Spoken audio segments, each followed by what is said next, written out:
Atos, capítulo 2, versos 1 a 13, o texto nos diz assim: ao cumprir-se o dia de Pentecostes, estavam todos reunidos no mesmo lugar. De repente veio do céu um som como de um vento impetuoso e encheu toda a casa onde estavam assentados. E apareceram distribuídas entre eles línguas como de fogo, e pousou uma sobre cada um deles. Todos ficaram cheios do Espírito Santo e passaram a falar em outras línguas, segundo o Espírito lhes concedia que falassem. Ora, estavam habitando em Jerusalém judeus, homens piedosos, vindo de todas as nações debaixo do céu. Quando, pois, se fez ouvir aquela voz, afluiu a multidão, que se possuiu de perplexidade, porquanto cada um os ouvia falar na sua própria língua. Estavam, pois, atônitos e se admiravam, dizendo: vede, não são porventura galileus todos esses que estão falando? E como os ouvimos falar cada um em nossa própria língua materna? Somos partos, medos, elamitas e os naturais da Mesopotâmia, Judéia, Capadócia, Ponto e Ásia, da Frígia, da Panfilha, do Egito e das regiões da Líbia, nas imediações de Cirene, e romanos que aqui residem. Tanto judeus como prosélitos, cretenses e arábios, como os ouvimos falar em nossas próprias línguas as grandezas de Deus? Todos, atônitos e perplexos, interpelavam uns aos outros: que quer isto dizer? Outros, porém, zombando, diziam: estão embriagados. Queridos, eu preciso voltar só um pouquinho para esse texto fazer sentido para todos que aqui estão. Eu quero tentar colocar todo mundo na mesma página. Jesus caminhou nessa terra, Jesus escolheu homens e mulheres que foram os discípulos dele, que durante 3 anos caminharam com Jesus, aproximadamente 3 anos, e eles participaram de forma muito íntima, próxima da vida de Jesus, do ministério de Jesus, e eles tinham uma esperança de que Jesus implantaria na terra um reino, que ele seria o rei, e que ele dominaria, e que eles iriam então despojar, eles iriam vencer os romanos, e Jesus reinaria na terra, e eles seriam como se fossem os ministros, os líderes principais desse reino que Jesus implantaria na terra. Mesmo com tantos ensinos e advertências de Jesus de que não seria assim, de que o reino dele teria uma outra característica, um reino espiritual e eterno, que aquele ainda não era o momento do reinado na terra, eles tiveram muita dificuldade de compreender isso. Eles eram como nós temos muitas dificuldades para compreender as coisas de Deus em muitos momentos. Então, mesmo depois que Jesus foi à cruz, e eles viram Jesus morrer na cruz, depois eles viram Jesus ressuscitado, Jesus conversou com eles, Jesus comeu com eles, Jesus esteve com muitas pessoas nesse período após a sua ressurreição e antes da sua ascensão. E os discípulos foram as pessoas com quem Jesus mais trocou nesse período. E deixou a eles a missão de fazer outros discípulos, e deixou a eles a orientação de que eles deveriam ir para Jerusalém, que sobre eles desceria poder. O poder de Deus desceria sobre eles, para que eles fossem testemunhas do próprio Jesus. Então eles teriam uma missão. Qual a missão? Dizer, testemunhar, revelar ao mundo a respeito de Jesus, sua vida, sua morte, sua ressurreição e seus planos para a vida das pessoas, planos de salvar, planos de reconectar o homem pecador com o Deus Santo. Eles tinham poder em si mesmos para fazer isso? Obviamente que não. Por isso que eles precisavam que descesse sobre eles o poder de Deus. E o Espírito Santo foi dado para empoderá-los, para que eles cumprissem a missão de levar a mensagem de Jesus, de anunciar Jesus ao mundo inteiro. 12 homens, nenhum especial, nenhum deles.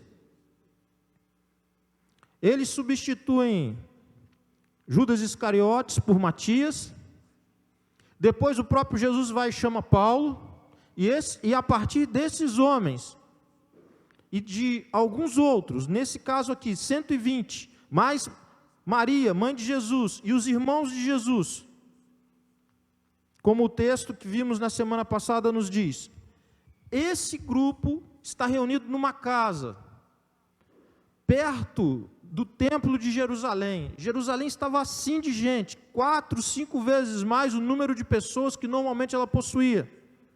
Estima-se que Jerusalém tivesse por volta de 50 mil pessoas naqueles dias, mas no Pentecostes, na festa do Pentecostes, 50 dias após a Páscoa, a cidade ficava muito mais cheia, porque vinham judeus de todo canto para celebrarem em Jerusalém. Mais de 200 mil pessoas naquela cidade. E é naquele momento que se cumpre a promessa de Jesus, de que os discípulos não caminhariam sozinhos, de que eles teriam um consolador, que eles teriam alguém como Jesus, da mesma essência de Jesus, com eles. Então desce sobre esse grupo o Espírito Santo de Deus. Como isso aconteceu? Isso aconteceu da seguinte forma: houve um som, como de um vento impetuoso. Eu não sei se você identifica que som é esse. Para mim, parece um assovio, um uivo. O vento soprando com muita força, ele faz barulho. Esse barulho, o texto diz que exatamente um som como esse acontece no ambiente onde aquelas pessoas estão. Eles não estavam possivelmente em local aberto, mas em local fechado. Tudo indica isso. Então, a primeira característica é desse vento, do som de um vento impetuoso, que encheu toda a casa onde eles estavam assentados. E eu quero fazer algumas considerações, eu serei rápido. Primeiro é que o texto diz que foi de repente que isso aconteceu. Muitas vezes nós imaginamos que esse grupo estava ali todo ajoelhado, orando, pedindo que Jesus cumprisse a promessa deles. Possivelmente eles faziam isso ao longo do dia, em muitos momentos, mas eles não ficavam o tempo todo fazendo isso. Eles se relacionavam de alguma outra forma, eles tinham que comer, eles tinham que beber, enfim. E o texto revela que foi no momento em que eles não estavam exatamente ajoelhados pedindo, porque os surpreende, eles são surpreendidos com esse mover. De repente, o que esse de repente quer dizer? Quer dizer exatamente que aquilo não foi, olha, eles pediram e Deus concedeu. Não, eles estavam ali juntos, mas no momento de Deus, que o próprio Deus escolheu, tudo aquilo começou.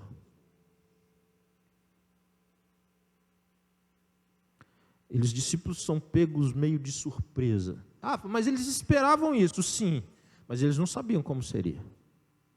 Então o som do vento impetuoso vem e os surpreende. Eles percebem que tem algo muito diferente agora acontecendo. E é interessante que a mesma palavra em grego para espírito ou vento é a mesma, é pneuma. O vento sopra onde quer. E o vento soprou sobre aquelas pessoas. O Espírito de Deus soprou sobre aquelas pessoas. Tem coisas incríveis aqui. Eu não vou detalhar tanto hoje, mas eu quero relembrar uma coisa para você. Sabe lá no Éden, no primeiro livro da Bíblia, Gênesis, a descrição da formação do homem? Deus forma o homem. Deus forma o homem do barro, da terra. Deus monta o homem. Tem lá aquele boneco de terra, moldado por Deus. Ele ainda não tem vida. Quando que ele tem vida? Quando Deus sopra sobre ele o seu espírito, e ele passa a viver, com o sopro de Deus que vem sobre ele. Deus sopra o seu espírito sobre aqueles homens e mulheres. Deus move no meio deles. O texto avança.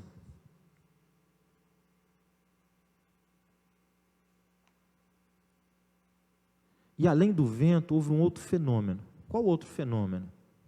Apareceram distribuídas entre eles línguas como de fogo e pousou uma sobre cada um deles. Agora você imagina, se não bastasse o som, agora línguas como de fogo vêm sobre a cabeça das pessoas. Elas não se queimam, não pega fogo, não dá um incêndio no local. Não é isso, mas há uma presença diferente, incrível, sobrenatural, extraordinária.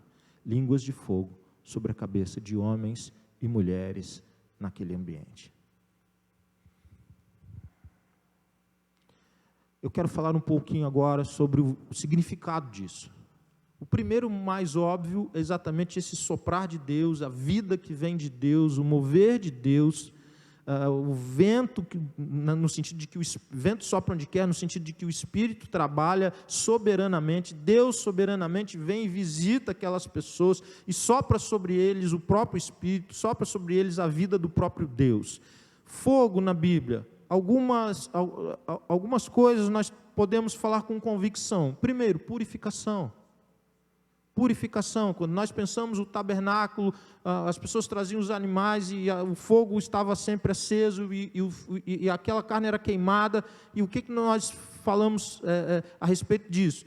Que purificação, na nossa cultura também é assim. Muitos aqui levam um anel no dedo anelar esquerdo porque se tornaram casados. E o que ele significa? Significa esse compromisso, você entregou o seu coração, a sua vida num projeto com uma pessoa. Mas por que é de ouro? Quando se pode, obviamente. Mas por que na nossa cultura se tornou de ouro? Porque aquele metal, ele foi colocado a temperaturas enormes, muito grandes, e aquele metal foi sendo purificado, e isso é o ouro. É um metal que foi perdendo impurezas com um superaquecimento sob o fogo que foi colocado sobre ele. A presença de Deus sopra vida, a presença de Deus purifica. Vocês se lembram da visão de Isaías, da brasa viva no altar? Isaías olha, vê que ele é pecador, vê que ele está com um grupo de pecadores. O anjo de Deus vem, tem uma brasa, um braseiro. O anjo de Deus vem com uma tenaz, pega uma brasa viva, incandescente do altar, e vem para cima do Isaías e toca a boca de Isaías com a brasa viva. Ele é queimado?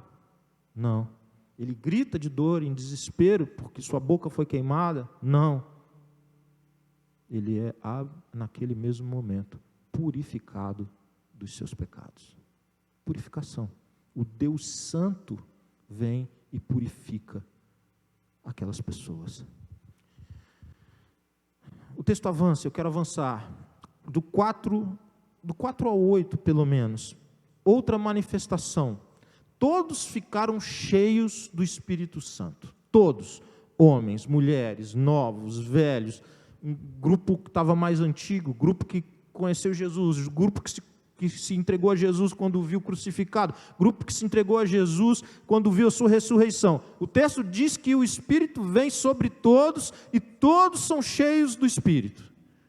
Ninguém ficou para trás. Ele é derramado sobre homens, ele é derramado sobre mulheres. Hoje a gente vê isso com muita normalidade. Quantas mulheres estiveram aqui à frente, orando, dirigindo, ministrando, estão em posição de liderança e etc. Então está tudo certo. Não era assim naqueles dias. A mulher não era nada, a mulher não era ninguém.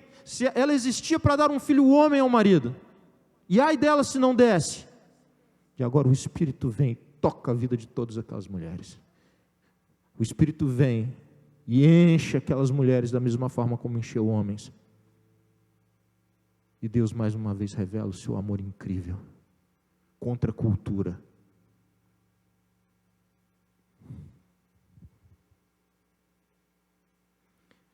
Todos ficaram cheios do Espírito Santo e passaram a falar em outras línguas, segundo o Espírito lhes concedia que falassem. E aí eu quero mostrar uma coisa para vocês. Como eu disse, Jerusalém estava apinhada de gente, lotada.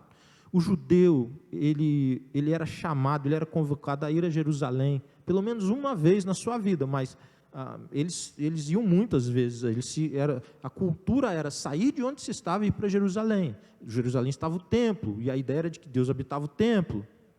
Então, esse era o contexto. Então, havia o judeu de diferentes lugares do mundo e que falava, portanto, o idioma do seu local de origem. Ok? Ele tinha ido para Jerusalém. Então, o texto fala mais de 15, se eu não me engano, regiões diferentes de onde essas pessoas vieram. Elas não tinham todas o mesmo idioma, porque elas não eram do mesmo lugar. Elas vinham de lugares diferentes, e nesses lugares haviam idiomas diferentes, então cada uma falava o idioma materno, como o texto que lemos. Falava, na verdade, o idioma do seu local de origem. Isso precisa estar claro para a gente entender o contexto. E qual que foi uma consequência do enchimento do Espírito sobre a vida dessas pessoas? É que eles começaram a falar um outro idioma que não aquele que lhes era natural da Galileia, do local onde eles estavam. Possivelmente, eles falavam aramaico, mas eles começaram a falar em várias outras línguas, ou dialetos, de diferentes lugares. Como que se sabe disso? Porque os judeus começaram a ver e a ouvir todo aquele fenômeno. Os judeus de diferentes lugares e de diferentes línguas começaram a perceber que algo muito especial e extraordinário estava acontecendo ali, e algo que chama muito a atenção deles, que estavam ouvindo o que estava sendo dito, é o quê? Como que esses galileus incultos, anônimos, sem nenhum tipo de estudo, não fizeram Rockefeller, não fizeram nenhum curso de idiomas renomado, como que eles podem estar falando assim fluentemente uma língua diferente da deles?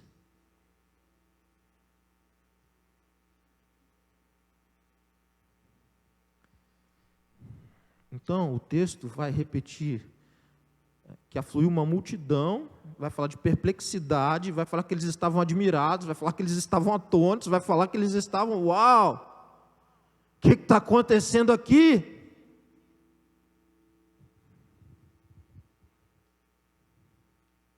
Pastor, mas o que eles estavam falando? Aquele grupo entendia? Sim, era isso que era o incrível. Eles não estavam falando uma coisa que não era inteligível. Eles não estavam falando algo que ninguém conseguia interpretar ou reconhecer. Não foi isso que aconteceu. O que aconteceu é que eles falaram em diferentes idiomas e que os diferentes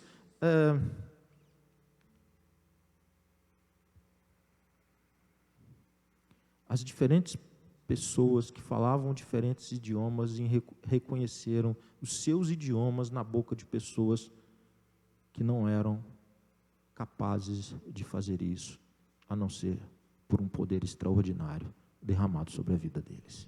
Esse é o ponto.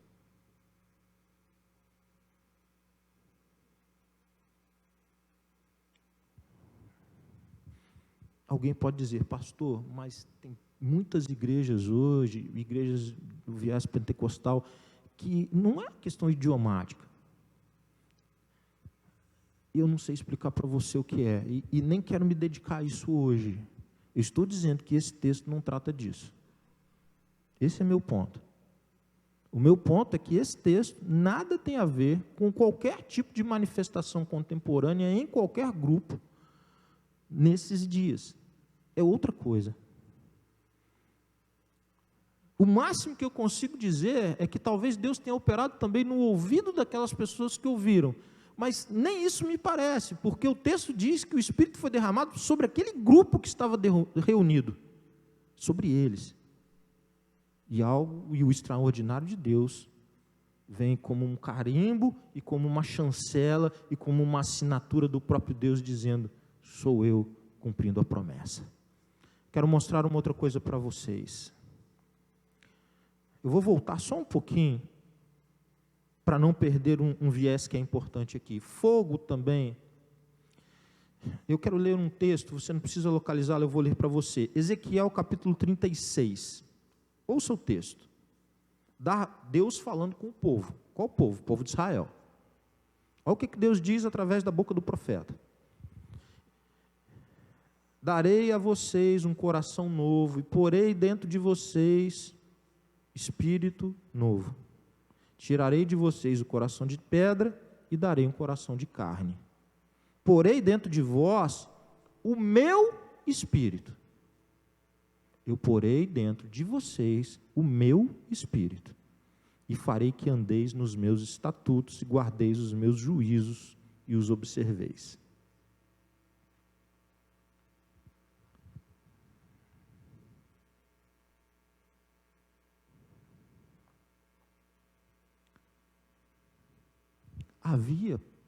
Não foi só Jesus no finalzinho que disse para eles irem para Jerusalém e receberem o Espírito que seria derramado sobre eles, para que eles tivessem poder para serem testemunhas. Não foi só Jesus.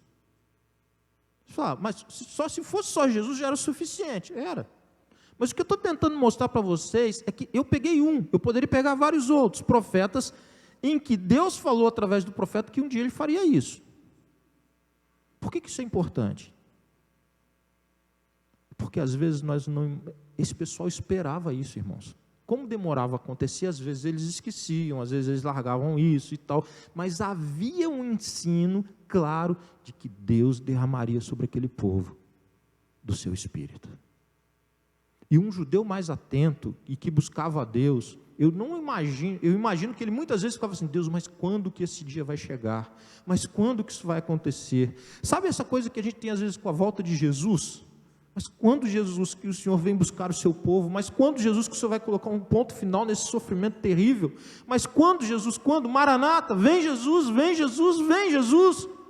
Quando? Mas às vezes a gente passa uma semana, um mês, talvez sem se lembrar disso. Mas nós sabemos que Ele vai voltar, mas nós sabemos que Ele virá. Aquelas pessoas sabiam, assim como nós sabemos isso, ou muito mais do que nós sabemos isso, que Deus daria o seu Espírito, Ele derramaria do seu Espírito.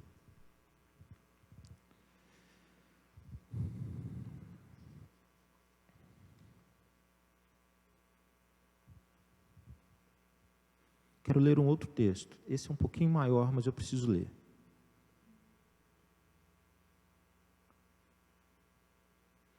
Primeira Epístola de São Paulo aos Coríntios, 14, 20 a 25. Ouçam. Irmãos, não sejais meninos no juízo, na malícia, sim, sede crianças quanto aos juízos, desculpem, vou começar de novo. Irmãos, não sejais meninos no juízo, na malícia, sim, sede crianças. Quanto ao juízo, sede homens amadurecidos. Na lei está escrito, falarei a este povo, ouçam isso, falarei a este povo por homens de outras línguas, e por lábios de outros povos, e nem assim me ouvirão, diz o Senhor. Eu falo, pastor, mas eles não ouviram? Um grupo que estava ao redor daquele fenômeno ouviu e reconheceu. Esses galileus nunca seriam capazes de falar no nosso idioma. Não, no meu também, no meu também, no meu também, e assim, beleza. Vou continuar o texto. De sorte que as línguas constituem um sinal não para crentes, mas para incrédulos. Mas a profecia não é para os incrédulos, e sim para os que creem. Se, pois, toda a igreja se reunir no mesmo lugar e todos puserem a falar em outras línguas, no caso de entrarem indoutos ou incrédulos, não dirão porventura que estão loucos? Porém, se todos profetizarem e entrar algum incrédulo ou indouto, é ele por todos convencido e por todos julgado. Tornam-se manifestos os segredos do coração e assim, prostrando-se com a face em terra, adorará a Deus, testemunhando que Deus está de fato no meio de vocês.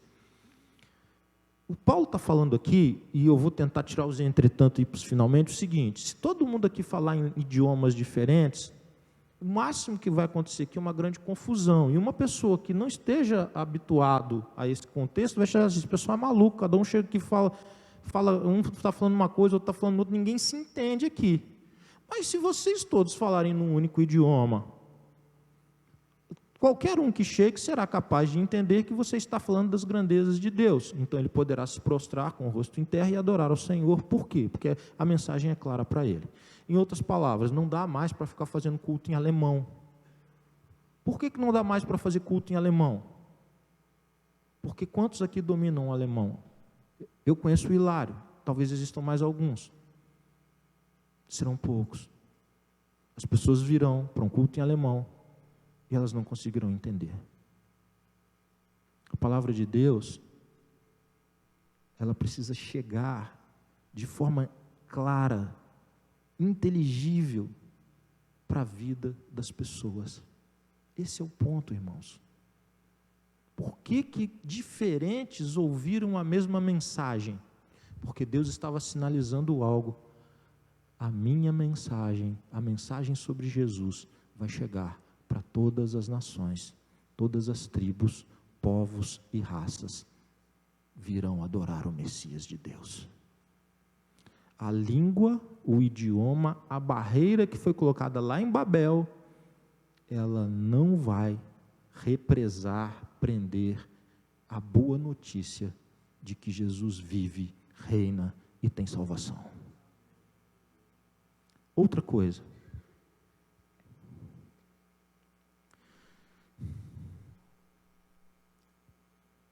quando os profetas falam no Antigo Testamento, eu não vou ler para não avançar muito no tempo, mas vários profetas diziam assim para o povo, quando o povo estava longe de Deus: olha, abram os olhos de vocês, voltem-se para Deus, se quebrantem.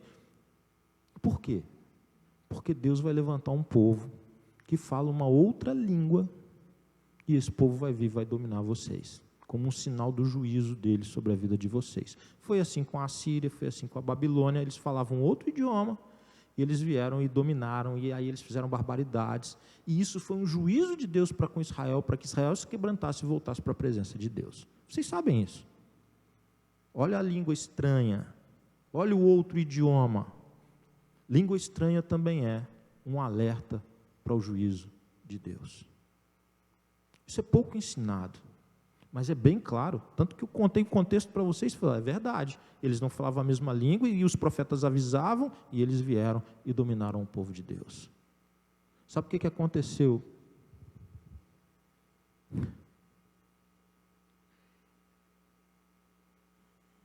O que acontece com o templo em Jerusalém, anos depois da descida do Espírito Santo? Ele foi completamente destruído por um imperador chamado Vespasiano. Se você conhece um pouquinho da história, acha que o Nero foi ruim, é porque você não viu o Vespasiano. O Vespasiano era tipo aquele pica-pau, aquele desenho de antigamente, que só fazia maldade para os outros. Ele era pior que o pica-pau, 20 vezes. O Vespasiano entrou com tudo dentro de Jerusalém e destruiu tudo, levou mulheres, matou os homens, abusou de crianças, e não ficou pedra sobre pedra do templo de Jerusalém, porque línguas estranhas alertam para o juízo de Deus. Mas por que aconteceu isso, pastor? Pelo mesmo que aconteceu em todo o tempo. Jerusalém recebeu Jesus de todo o coração? Jerusalém reconheceu Jesus como Filho de Deus, como Salvador, como Messias? Não fez. O que aconteceu então? Eles rejeitaram a mensagem e o próprio Filho de Deus, e sobre eles veio o juízo de Deus. Quando Vespasiano age como o braço de Deus. Irmãos, a gente pode ficar aqui floreando esse texto e tentando encontrar, mas é muito claro, quando a gente olha a história, quando Jesus morre em Jerusalém, quando as pessoas preferem Barrabás a Jesus, quando soltam Barrabás, quando escolhem Barrabás em detrimento de Jesus, quem o faz?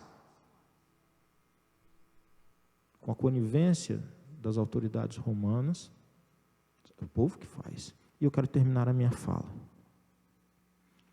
pensando em algumas questões para a nossa vida. A primeira, Deus cumpre promessas. Pode demorar o tempo que for, Ele vai cumprir. Porque a palavra dele não é jogada fora. Se a palavra é de Deus, vai se cumprir no meio do povo de Deus. Quantos anos ele prometeu que derramaria o Espírito? Muitos anos. Mas num tempo que ele entendeu que era o correto, ele cumpriu a sua promessa. Outra coisa, não é por força do homem. Viva com Deus, viva para Deus, adore a Deus, sirva a Deus, ame a Deus, mas não seja neurótico. Porque o derramar de Deus sobre a sua vida vem no momento que Deus quer. Você pode pedir? Pode buscar? Pode. Mas não é braço humano, eles queriam, eles buscavam, eles acreditavam, mas eles foram surpreendidos. Por quê? Porque é no tempo de Deus que as coisas acontecem. Última consideração que eu quero fazer.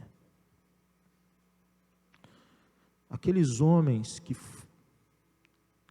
Deus derramou sobre eles o Espírito, e eles ficaram cheios do Espírito Santo, eles falavam em idiomas diferentes, o quê? O que eles falavam? Qual era o assunto deles, uma vez cheios do Espírito Santo? Eles falavam da novela, pastor. Estava passando na Record deles uma novela. Não era. Eles falaram do cheirinho, que o Flamengo lá era vice, agora não era isso. Eles falaram então que o Palmeiras não tinha mundial, também não era isso, irmãos. O que eles falaram? Do que pessoas cheias do Espírito falam, ousadamente, corajosamente, falam das grandezas de Deus. Deus é grande, Deus é tremendo, Deus cumpre sua palavra, Deus vem e surpreende a gente, Deus cuida de nós. Deus é grande, infinitamente maior. Vale a pena andar com esse Deus. Gente cheia do Espírito, não fala de si, do seu dom, do seu talento, fala da grandeza de Deus. O texto vai avançar, você pode ler em casa, Pedro vai pegar. O que Pedro, cheio do Espírito Santo, vai anunciar? A grandeza de Deus na pessoa de Jesus Cristo. Que nós procuremos viver com Deus e para Deus, e que o Senhor nos encha do seu Espírito, sopre sobre nós o seu Espírito, para que nós sejamos corajosos, audaciosos, destemidos, para falar do quê? Da grandeza de Deus. Tanta gente, irmão, sem esperança, e você pode dizer, há um Deus enorme, gigantesco, que te ama, que te cura, que te cuida, que restaura, que te faz novo, que faz novo teu casamento, que restaura a sua saúde, que é a sua companhia num leito. Ele está contigo, Ele está contigo no melhor dia e mais festivo, no dia mais duro, Ele te toma pelas mãos. Ele é grande, Ele é tremendo, Ele é Senhor, mas Ele te chama pelo teu nome. Ele te chama para os braços dEle, para o colo dEle, para a mesa dEle, para a família dEle. E Ele é grande, invencível, eterno, infinito, Deus poderoso. Baixe sua cabeça, feche seus olhos, fale com esse Deus. Como é que você recebe essa mensagem no seu coração hoje? Como é que você recebe a mensagem de Deus na sua vida nessa noite? Talvez você tenha se esquecido da grandeza desse Deus. Talvez você tenha deixado para lá. Talvez você não esteja mais acreditando que Ele vai cumprir promessas. Talvez você esteja assim, esquecido da grandeza, do poder e do amor desse Deus. Mas Deus te chama hoje. Deus pode soprar somente na sua vida. Talvez você mesmo hoje esteja dizendo, Deus está soprando aqui em mim, dentro do meu coração, na minha mente Ele está soprando vida aqui dentro de mim.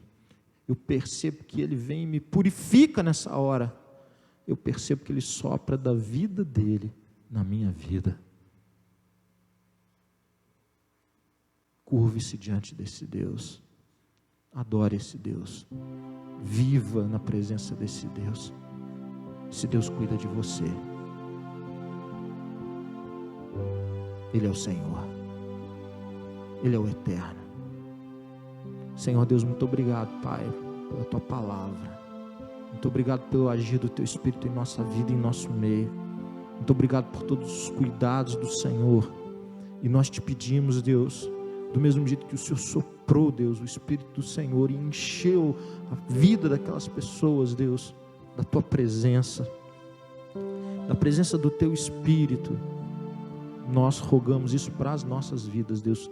Encha-nos do Teu Espírito para a glória do Teu próprio nome. Encha-nos, Deus, do Teu Espírito, da Tua presença gloriosa, para que nós possamos dar testemunho ao mundo, Deus, para que nós possamos falar das grandezas do Senhor, para que nós possamos tornar Jesus, Deus, famoso nessa cidade. Nós possamos entrar, Deus, nas casas, nos condomínios, nos bairros, no centro, na periferia, Deus, com a mensagem mais linda. Tem jeito, tem solução, tem perdão.